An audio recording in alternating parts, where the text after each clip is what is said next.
झारखंड के सुदूर इलाके में सुनहरे गेहूं के खेत और समृद्ध हरियाली के बीच एक अनोखा गांव है, जहां सादगी और शांति के बीच एक कालातीत सुंदरता निवास करती है, जो ग्रामीण जीवन के सार को परिभाषित करती है।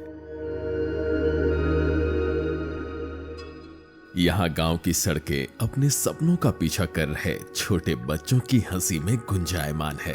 गांव की आबोहवा में गूंजती इनकी हंसी आसपास के वातावरण को मासूमियत और उल्लास के रंगों में रंग देती है।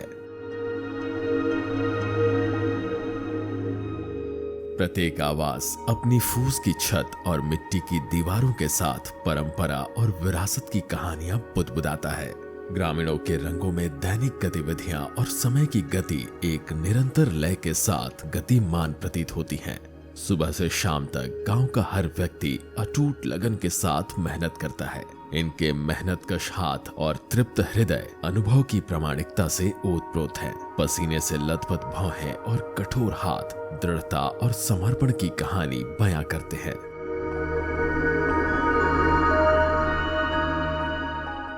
शहर में घर बसा अब सुकून के लिए गांव ढूंढते हैं। बड़े अजीब है ये लोग जो हाथ में कुल्हाड़ी लिए छांव ढूंढते हैं। जोहार, नमस्कार, स्वागत है आप सभी का दूरदर्शन के इस खास कार्यक्रम में जिसका नाम है गांव यात्रा। एक ऐसा कार्यक्रम जिसके जरिए हमारा प्रयास रहता है कि झारखंड के गांव की जो खूबसूरती है, यहाँ के किस्से कहानी, वो हम आप तक लेकर आएँ। क्या कुछ ऐसे सरकारी कार्यक्रम हैं जो यहाँ पर चल रहे हैं, क्या कुछ गैर सरकारी संस्थान हैं जो उसके विकास में एक अहम भूमिका निभा रहे हैं, इन सब के बारे में हम आपको बतलाएं। और इसी सफ़र में आज हम निकल चुके हैं चाईबासा। इस बार हम यात्रा करने वाले हैं करला झोर पंचायत स्थित भूता गांव की। वक्त नहीं गंवाते हैं और निकल चलते हैं इस यात्रा पर। इस बार की हमारी यात्रा है चाईबासा प्रखंड में स्थित भूता गांव की। यह गांव करला जोड़ी पंचायत के अंतर्गत आता है। भूता एक आदिवासी बहुल गांव है, जहां मुख्य रूप से हो जनजाति निवास करते हैं। गांव की समृद्ध संस्कृति और परंपरा दैनिक जीवन के हर पहलू में व्याप्त है। इनके रीति रिवाज और इनकी आस्था व विश्वास प्रकृति के प्रति गहरी श्रद्धा में निहित है, जो इस गांव के सार को आकार देता है। इनका जीवन जीने का एक अनूठा तरीका है, जहां प्राकृतिक दुनिया की सुंदरता, विविधता और पवित्रता का सम्मान किया जाता है। ये ग्रामीण प्राकृतिक दुनिया को न केवल दोहन किए जाने वाले संसाधन के रूप में देखते हैं, बल्कि श्रद्धा और सम्मान के योग्य एक पवित्र इकाई के रूप में भी देखते हैं। विशाल वृक्षों से लेकर बहती नदियों तक पर्यावरण के प्रत्येक तत्व को यहाँ कृतज्ञता और तन्मयता के साथ संजोया गया है।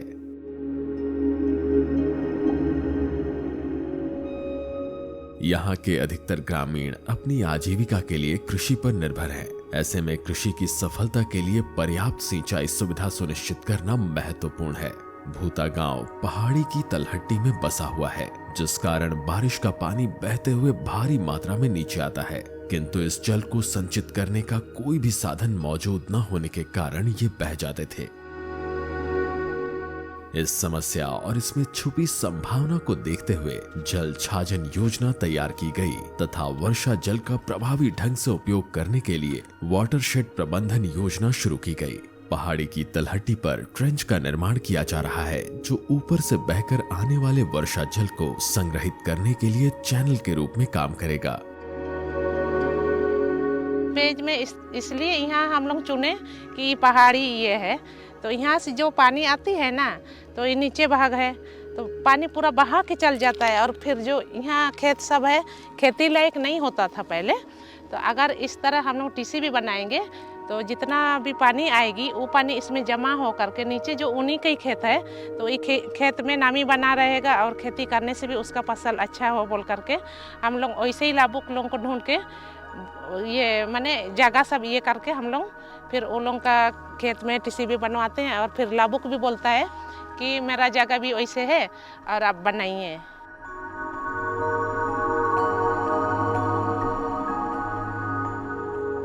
ये ट्रेंच आसपास की मिट्टी में नमी पैदा करने के साथ ही जलाशय के रूप में भी कार्य करते हैं, जिससे गर्मियों के मौसम में सिंचाई के लिए स्थिर आपूर्ति सुनिश्चित हो पाएगी। गांव के एक ग्रामीण ने समुदाय के प्रति जिम्मेदारी की गहरी भावना का प्रदर्शन करते हुए इस परियोजना के लिए उदारता पूर्वक अपनी जमीन निःशुल्क दी है। फिलहाल इन्हीं के जमीन पर मनरेगा के अंतर्गत कार्य चल रहा है। मैं बोता का रहने वाला, अपना जमीन के स्तर पर मैं ये कहना चाहता हूँ कि मेरा जमीन या खेत में पानी नहीं आता है, उसी के संभव से जो तो खुदवा रहे हैं। इसमें खेती बरसात के समय पे खेती की संभावना हो सकता है।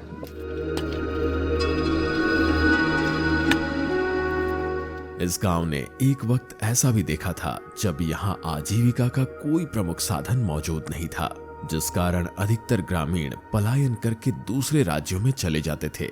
आजीविका के लिए ग्रामीणों का पलायन पूर्ण रूप से समाप्त तब हुआ जब मनरेगा उनके दरवाजे पर रोजगार का वादा लेकर आया। पहले तो मनरेगा का कोई काम नहीं था अभी तो कैसे था ये सब हम लोग को मालूम नहीं था, तो बाहर जाते थे। लेकिन अभी मनरेगा जब काम चालू हुई तो इसमें हम लोग का गांव में रह करके हम लोग का इनकम 2 पैसा का आ रहा है और परिवार सब हमको मिलजुल करके जो भी गुजर बसर चल रहा है लेकिन बढ़िया चल रहा है। ये कोई काम नहीं था तो सिर्फ पति ही काम करता था, उससे उतना गुजर बसर नहीं होता था। अभी तो ये मनरेगा चला है तो हम लोग घर के सामने ही काम करते हैं, अपने परिवार को भी देखते हैं। काम करके अच्छा अभी मिल रहा है, पैसा भी समय पर मिल रहा है, तो अभी कोई तकलीफ नहीं है।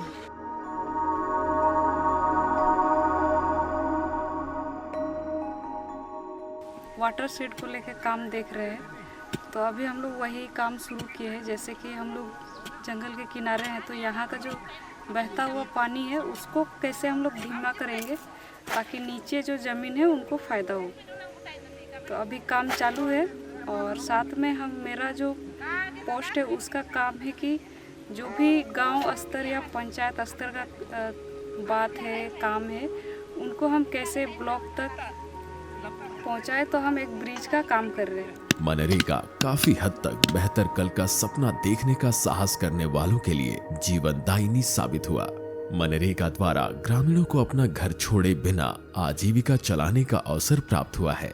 आज यहाँ अलगाव और अनिश्चितता की जगह स्थिरता और अपनत्व की भावना ने ले ली है। सड़क, जल मीनार और जलाशय का निर्माण करते ये ग्रामीण न केवल आय अर्जित कर रहे हैं बल्कि अपने समुदाय के लिए एक उज्जवल भविष्य का निर्माण भी कर रहे हैं। अधिकतर ग्रामीण अपनी आजीविका के लिए कृषि पर निर्भर है, लेकिन अगर हम झारखंड के परिप्रेक्ष्य में इस पर चर्चा करें तो पानी हमेशा से यहाँ एक समस्या रहा है, क्योंकि पठारी इलाका है, पानी को स्टोर करना काफ़ी चैलेंज हो जाता है। ये जो गांव है ये पहाड़ी की तलहटी पर बसा हुआ है और लोगों को खेती के लिए पर्याप्त पानी मुहैया कराया जा सके उसके लिए फ़िलहाल वाटर शेड का निर्माण हो रहा है। यहाँ 30-40 और कैनल्स बनाए जा रहे हैं और मनरेगा के तहत 30 वर्कर्स को एम्प्लॉय किया गया है जो इस दिशा में काम कर रहे हैं।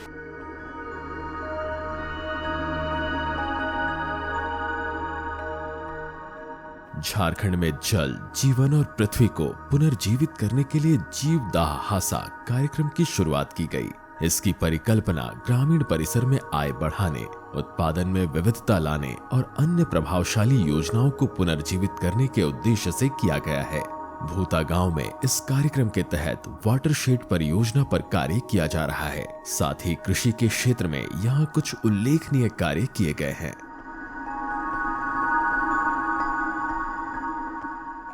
कभी पारंपरिक तरीकों और रासायनिक उर्वरकों पर निर्भर रहने वाले किसानों ने खेती के लिए एक नया दृष्टिकोण अपनाया है। सतत कृषि पद्धतियों के लिए समर्पित संगठनों की बुद्धिमत्ता से प्रेरित होकर किसानों ने जैविक खेती की यात्रा शुरू की है। खुले दिमाग और उत्सुक दिल से उन्होंने अपने साथ साझा किए गए ज्ञान और विशेषज्ञता का स्वागत किया है। आज विभिन्न प्रकार की सब्जियों और फलों से भरे इनके खेत रंगों से सजी एक जीवंत तस्वीर के समान है। जिन खेतों में कभी अनिश्चितता का साया था, वहां अब अवसर का बगीचा खिल रहा है। लेकिन यह सिर्फ मनभावन दृश्य ही नहीं पेश कर रहा, बल्कि इससे किसानों को भी उनके परिश्रम का बेहतर फल मिला है। यहाँ पर हम लोग ने पहले सोचा भी नहीं था कि यहाँ पर खेती हो पाएगा।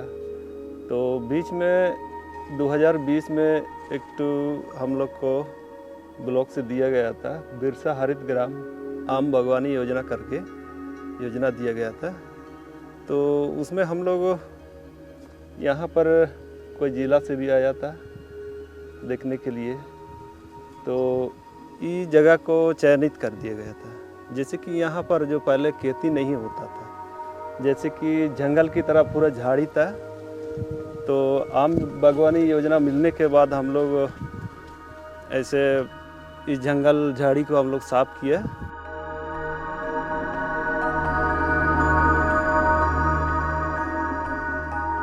तो भूमि संरक्षण की तरफ देने के बाद हम लोग यहाँ पर अभी खेती कर रहे हैं। यहाँ पर हम लोग उसके आम के साथ साथ में बीच बीच में जो इंटरक्रॉपिंग का जगह रहता है उसमें हम लोग पपीता लगाए हैं, अभी प्याज लगाए हैं, कद्दू लगाए हैं, उसके बाद टमाटर लगाए हैं। उसके अलावा भी यहाँ पर और हम लोग अभी सोचे हैं, यहाँ पर जो पानी का सुविधा हो गया है तो हम लोग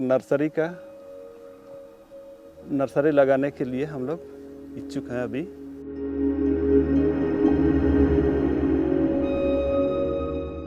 बेहतर उत्पादकता और उच्च गुणवत्ता वाली उपज के साथ यह न केवल अपने परिवार का भरण पोषण कर रहे हैं, बल्कि इनके आय में भी बढ़ोतरी देखी गई है। जैविक खेती को अपनाकर किसानों ने प्रकृति और कृषि के बीच सामंजस्य स्थापित कर लिया है। कृषि की इस विधि से मिट्टी की उर्वरकता भी बढ़ी है। तो यहाँ पे हम लोग को कीटनाशक, जो भी कीटनाशक का प्रयोग होगा वो जैविक के हिसाब से ही हम लोग बना के हम लोग देते हैं। उसी को ज़्यादातर प्रयोग कर रहे हैं आज के डेट में।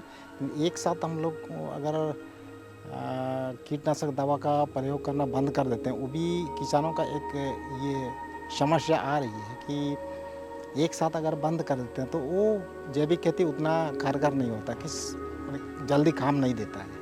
तो इसीलिए थोड़ा थोड़ा करके इसको हम लोग थोड़ा सा कम करते जा रहे हैं। मान लीजिए 1 एकड़ में वो लोग खेती किया है तो कम से कम 10-15 डिसमिल या 50 डिसमिल उसको जैविक खेती का सुझाव देते हैं।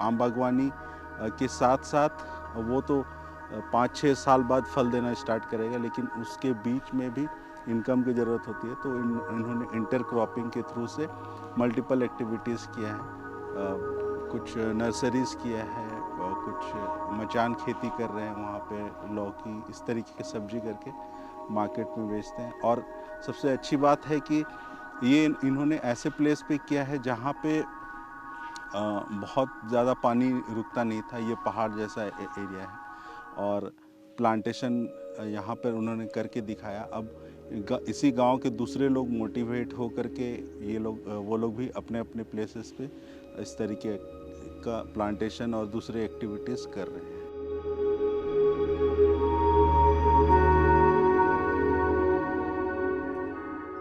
अपने खुद के घर की चाहत एक टिमटिमाती लौ की तरह बनी रहती है, जो कभी भी पूरी तरह से नहीं बुझती, लेकिन जीवन की चुनौतियों के कारण अक्सर धुंधली हो जाती है। सरकार द्वारा चलाई जा रही प्रधानमंत्री आवास योजना अनिश्चितता के अंधेरे में आशा की किरण बनकर आई। सरकार के इस कार्यक्रम ने न केवल बेघरों को आवास प्रदान किया है, बल्कि इसने ग्रामीणों के सपनों को भी साकार किया है। ये वाला मेरा पीएम आवास है। पहले मेरा पास घर भी नहीं था, आज यह घर है। इसकी वजह से सभी कोई हम लोग बहुत खुश हैं। और पहले तो यह छोटा बाई का घर में रहते थे, जहाँ पानी सब भी टपकता था। अभी तो पानी भी नहीं गिरता है और पक्का मकान मिल कर के हम लोगों को बहुत खुशी हो रही है। सब्सिडी, अनुदान और किफायती आवास पहल के माध्यम से सरकार ने ग्रामीणों को अपनी नियति को नियंत्रित करने और अपने परिवार के लिए बेहतर भविष्य बनाने के लिए सशक्त बनाया है। अब घर बनाने का सपना केवल जहनी सोच तक सीमित नहीं, बल्कि कई लोगों के लिए यह उनकी पहुंच का विषय बन गया है। तो air do dan wa hasa wa taikina rapot wa taikina PM awas hujuk lenate ne bayi ne tena do bani ge mena le isu dikat ge gama hoyo e kore le taik na do gama ko ka ile tana ado te ge mena le ya sabi karcha ge namati bakke mena।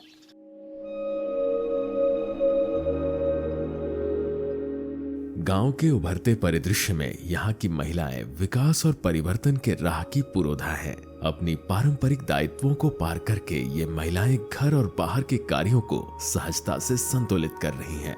परिश्रम की भट्टी से तपे इनके हाथ परिवार और भूमि के पालन पोषण में इनके अथक प्रयासों की गवाही देते हैं। स्वयं और अपने गांव के उत्थान के लिए अपने संसाधनों और विशेषज्ञता को एकत्रित करते हुए इन्होंने स्वयं सहायता समूह का गठन किया है।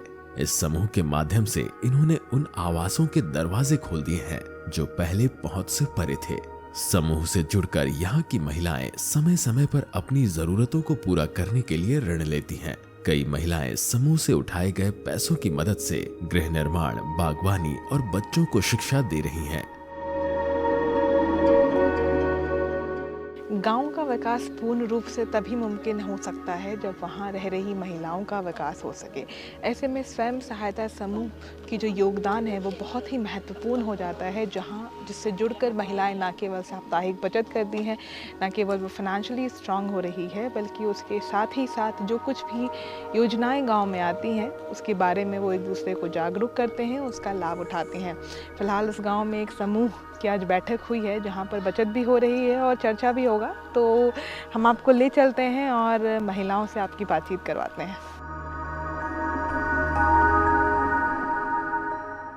2017 से शुरू किए हैं और हम लोग का बैठक होता है गुरुवार को।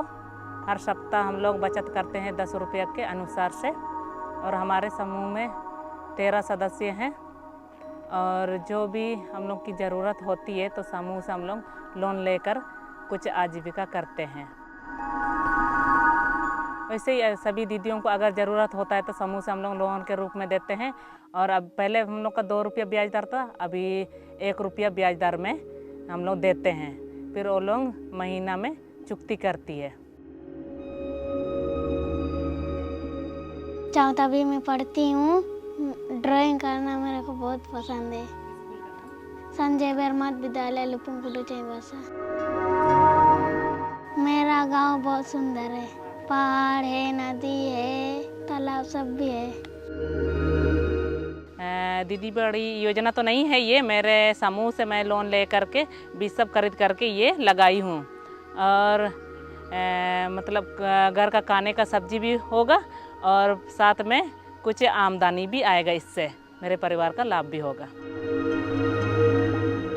और उसके अलावा मैं समूह से ऋण ले करके मैं घर भी बनाई, और मेरा स्कूटी इंस्टॉलमेंट में था, उसका भी मैं समूह से लोन ले करके पूरा कंप्लीट की, और मैं कार्य करके धीरे धीरे उसको चुकाई हूँ।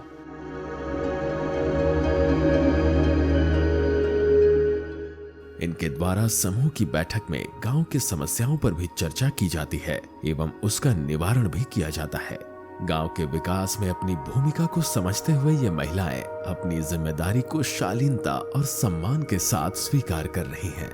हाँ, जो भी सरकारी योजना के बारे में हमको जानकारी प्राप्त होती है तो समूह की दीदियों के इसके बारे में जानकारी देते हैं और उसका लाभ भी लेते हैं।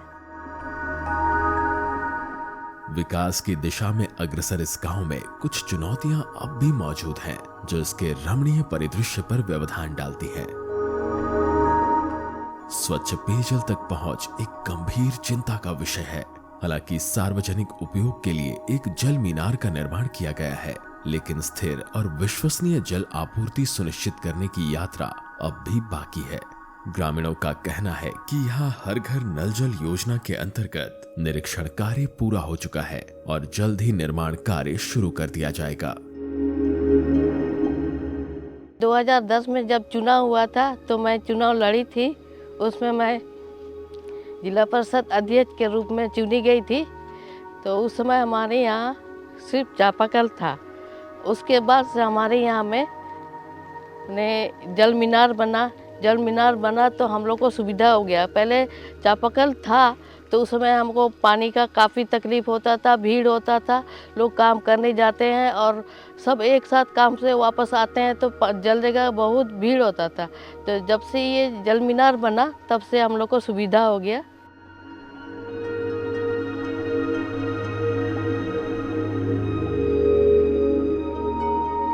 प्रकृति के शांत आलिंगन के बीच बसा यह गांव मानव और उसके प्राकृतिक परिवेश के बीच शाश्वत बंधन के प्रमाण के रूप में खड़ा है।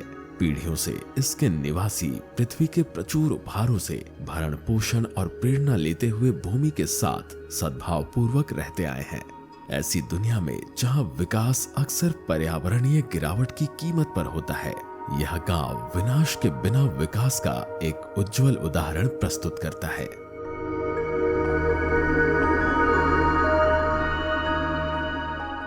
इस नाजुक संतुलन को बनाए रखने की साझा प्रतिबद्धता से प्रेरित होकर सरकारी और गैर सरकारी संगठन यह सुनिश्चित कर रहे हैं कि प्रत्येक विकास परियोजना को पर्यावरण के प्रति सजगता और सूझबूझ के साथ क्रियान्वित किया जाए। बुनियादी ढांचे की पहल से लेकर आजीविका कार्यक्रमों तक हर प्रयास के दुष्प्रभाव को कम करने और प्रकृति की पवित्रता को बनाए रखने के लिए विभिन्न योजनाओं को सावधानी पूर्वक तैयार किया गया है।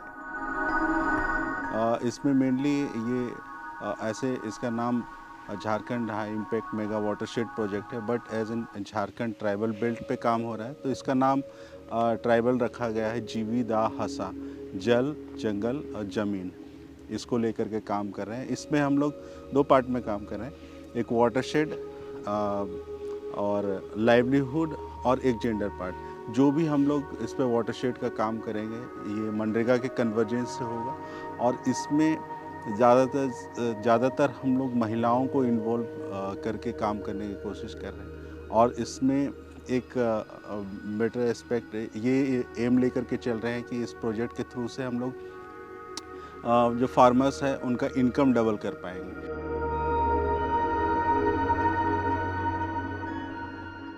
यहाँ आधुनिकता और परंपरा एक दूसरे से सहज रूप से जुड़े हुए हैं। सहअस्तित्व के नृत्य में ये एक दूसरे के पूरक हैं। भूता गांव में प्रगति को गगनचुंबी इमारतों या कंक्रीट के जंगलों से नहीं मापा जाता, बल्कि हरे भरे जंगल, ऊंची पहाड़ी और जीवंत पारिस्थितिक तंत्रों के संरक्षण से मापा जाता है, जिन्होंने सदियों से यहाँ पारंपरिक जीवन मूल्यों को संजो रखा है। भूता गांव को एक मॉडल गांव के रूप में विकसित करने का प्रयास चल रहा है। इसमें सरकार एवं गैर सरकारी संस्थानों की एक बहुत ही अहम भूमिका रही है, लेकिन उसके साथ ही साथ जो महत्वपूर्ण अस्त्र इसे एक मॉडल रूप में विकसित होने की दिशा में लेकर आगे बढ़ रहा है वो है यहाँ के ग्रामीण। यहाँ के ग्रामीण न केवल पूर्ण रूप से जागरूक हैं, बल्कि उनके अंदर ये इच्छा शक्ति है कि वो अपनी संस्कृति को बचाते हुए विकास की यात्रा तय करना चाहते हैं। अगर इस प्रकार से यहाँ पर काम होता रहे तो वाकई हम बहुत ही जल्द भूता को एक मॉडल गांव के रूप में देख सकते हैं। इसी के साथ अब हम अपने कार्यक्रम के अंतिम पड़ाव पर आ चुके हैं। हमें दीजिए इजाज़त, हम आपसे फिर मिलेंगे ऐसे ही झारखंड के किसी अगले खूबसूरत गाँव में। तब तक के लिए जोहार, नमस्कार।